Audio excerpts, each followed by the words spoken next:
Hello' গাইছ, আপোনালোকৰ ভালনে? আমাৰ ভালেই দেই। গাখীৰৰ চাহ আজি বনাব লৈছোঁ, তাকে মানে বনাই দেখুৱাওঁ বুলি ভাবিছোঁ আপোনালোকক। 2 কাপ পানী, 1 কাপ গাখীৰ লৈছোঁ, আদা ডোখৰ সৰুকৈ কাটি লৈছোঁ, এই থেতিলাই ল'ব লাগিব, আৰু লং, ইলাচি, ডালচেনি লৈছোঁ।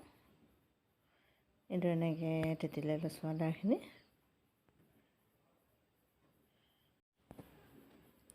আদাখিনি থেতেলা হৈ গ'ল, এতিয়া দি দিওঁ পানী উতলিলে। এতিয়া লং কেইটামান আৰু ইলাচি কেইটা দি দিছোঁ, আৰু এতিয়া চাহপাতো দি দিওঁ।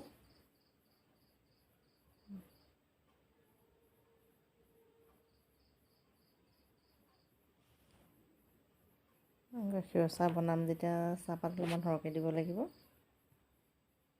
কম হ'লে দেখিবলৈও বেয়া আৰু খাবলৈও মানে ভাল নালাগে।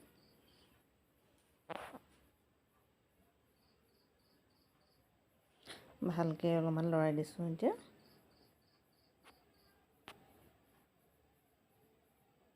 খুব ভালকৈ সিজিব লাগিব। লং ইলাচিকেইটা, আদা ডোখৰ ভালকৈ সিজিব লাগিব।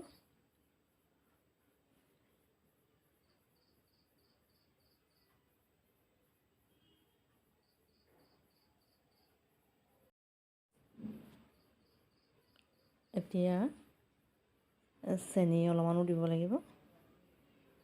চেনি মানে জোখৰ পৰিমাণ দিব লাগিব, কম হ'লেও বেয়া লাগিব আৰু বেছি মিঠা হ'লেও বেয়া লাগিব। খুব জোখৰ হ'ব লাগে গাখীৰ চাহত। এইবাৰ গাখীৰ কাপটো দি দিওঁ। 1 কাপ দি দিছোঁ গাখীৰ, গৰু গাখীৰ।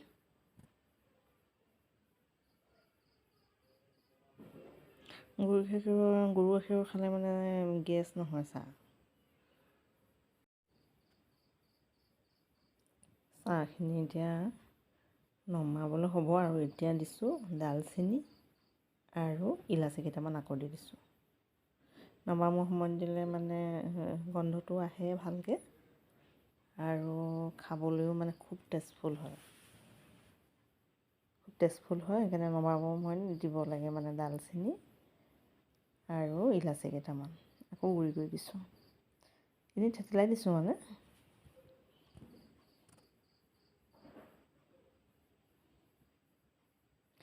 কালাৰটো ধুনীয়া হৈছেগৈ।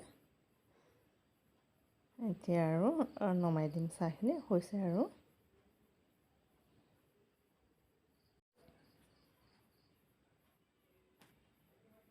চাহ হৈ গ'ল এতিয়া।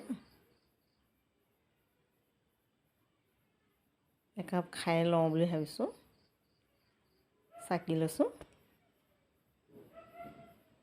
বনালোঁ যেতিয়া খাই লওঁ, নিজেই খাওঁ 1 কাপ চাহ।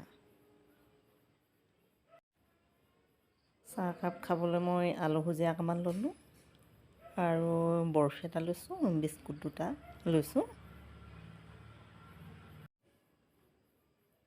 এতিয়া বহি লৈছোঁ চাহকণ খাবলৈ মানে আৰামছে। সঁচাই বহুত টেষ্টফুল হৈছে। মই এনেকৈয়ে কেতিয়াবা গাখীৰ চাহ খাবলৈ মন গ'লে বনাই লওঁ। আলহী আহিলেও এনেকৈয়ে দিওঁ, খুবেই ভাল লাগে। গাখীৰ চাহকণ অকণমান মানে ভালকৈ বনালে ভাল লাগে আৰু। ভিডিঅ'টো যদি ভাল দেখিছে, লাইক কৰিব, কমেণ্ট কৰিব, আৰু ছাবস্ক্ৰাইব কৰিব।